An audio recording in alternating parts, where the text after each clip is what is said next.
Okay, so gawin natin ang weekly horoscope para sa may mga sun, moon, at rising na Gemini. This is for May 4 to 10. So, kung bago, subscribe, like, and share.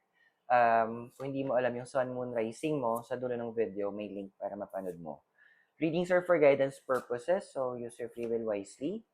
For private reading spell works, pwede mo ako i-message at kada Friday hanggang Sunday, nasa Oh My Gulay tayo sa Session Road.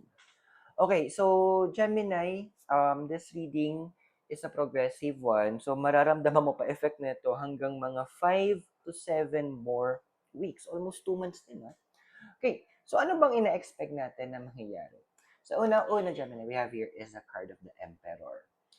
Well, since Emperor is connected to Aries, then naka-reverse siya. So, pointing siya sa kanyang partner na si Libra. So, Libra is about balance. It's about relationships as well, tungkol sa marriage, contracts. Well, maybe in the next, mga from May 4 to 10 hanggang, hanggang mga about 6 to 7 weeks, may mga kontrata kang mapipirmahan. So, ano ba itong mga kontratang to? Pwedeng maglilipat ka ng bahay, kailangan naman contract, di ba? Or andoon na magpapakabit ka, sabihin natin, ng wifi, which is kailangan mo, maybe you have a business or para sa work-related matters. Pero may mga kontrata din na sabihin natin na pinipirmahan dahil sa trabaho. May mga kontrata na pinipirmahan para tumanggap ng loan or kontrata para andoon na mag-grow or for business partnership. So, madami, regardless to pero most likely kasi ito sa mga naghahanap ng work, this is a contract signing for work. So, ang advice ng card sa'yo, once na pinresent sa'yo, basahin naman din natin. Huwag naman yung tipong pirma tayo ng pirma. Tulad ng ginagawa natin kapag nag-register tayo sa mga app, agree all. Learn to read. Importante din siya kasi comprehension is very important. Baka mamaya, pirma tayo ng pirma, hindi natin alam kung ano yung nakalagay doon. Binibenta pala natin yung sarili natin, di ba? So, siguro, let me be the first to congratulate you guys sa new ventures na papasukin nyo. Now, ang kasunod mo is a temperance. So, temperance kasi is about connected to the zodiac sign of Sagittarius. It's about travel. Sagittarius is also long travels, ayan, mga higher level siya ng learning. And temperance is also about balance. And andun niya, tinatouch niya yung, kung mapapansin mo yung frog, kasi sa original niya is yung angel, isang paa na sa tubig, yung isang paa na sa lupa. Ibig sabihin, andun na well-balanced emotions and the mind. So, ang kasunod nito kasi, sabi natin doon tayo sa part na may work, makahanap ka ng work. Dude, wag mo i-stress yung sarili mo, ah. Kasi may tendency na mag-overthink ka. And medyo burning din. Merong verse sa Bible, sabi doon, in everything give thanks. Sa lahat ng bagay, matutong magpasalamat.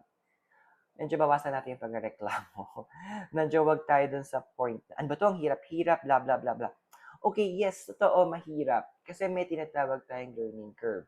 May tinatawag tayong may moments na kailangan nating matuto. At mahirap talaga yung part na yon. Pero wag natin na ipagdildilan. Huwag tayo mag-focus doon sa mahirap na part. Kasi the more mo fino-focus yung sarili mo doon sa part na yon, yun ang magiging cycle ng mangyayari, magiging paulit-ulit siya. So ending, ang magiging nga ikaw. Yun ang gustong iwasan ng universe for you. Learn how to control your mouth. Aralin mo din paano mo control yung pag-overthink mo. Why? Paano? Why? Paano magagawin yon? Use your emotions. Doon papasok yung next card mo. Si Knight of Cups. Si Cups kasi is a symbol of water. So, tungkol siya sa emotions in the heart. It is time that you take care of your emotions.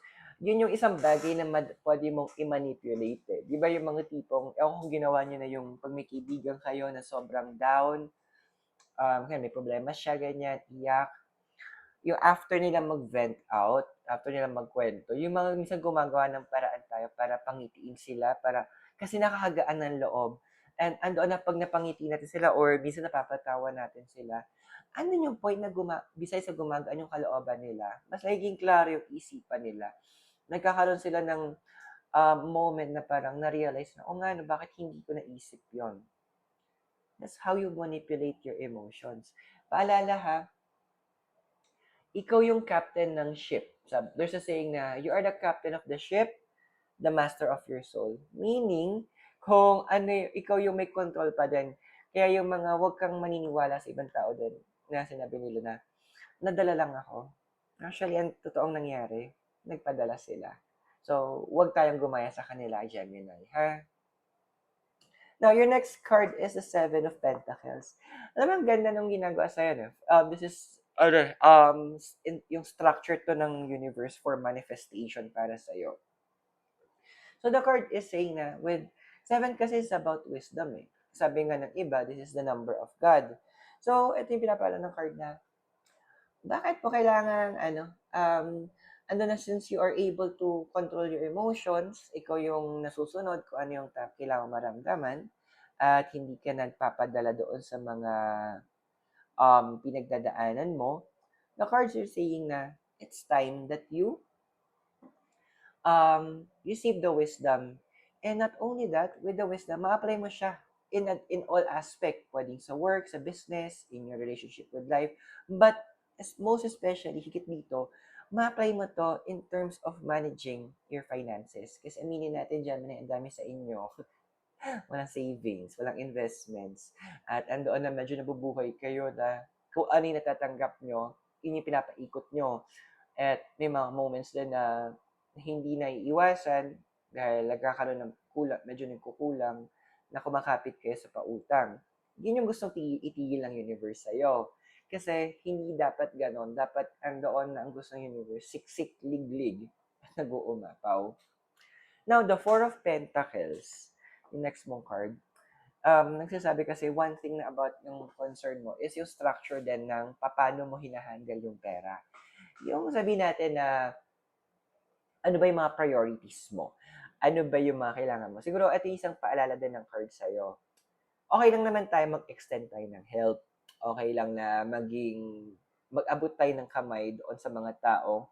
Kailangan talaga ng assistance. Pero paalala sa'yo ng universe, hindi sa lahat ng oras kailangan mong tumulong. At hindi mo dapat ginagamit ang pagtulong kung ano yung naka-budget na. Be wise in handling your finances. Napakawalan ka na ng universe, ha? Kasi in the Four of Cups here, minsan na ang nagiging problem din, kaya siguro na dadala ka is, alam mo kasing sitwasyon nila. Well, understandable yon. However, eto na, hindi dahil alam natin yung sitwasyon nila, hindi dahil ramdam natin yung pinagdadaanan nila, is kailangan natin gumawa ng paraan. Bakit?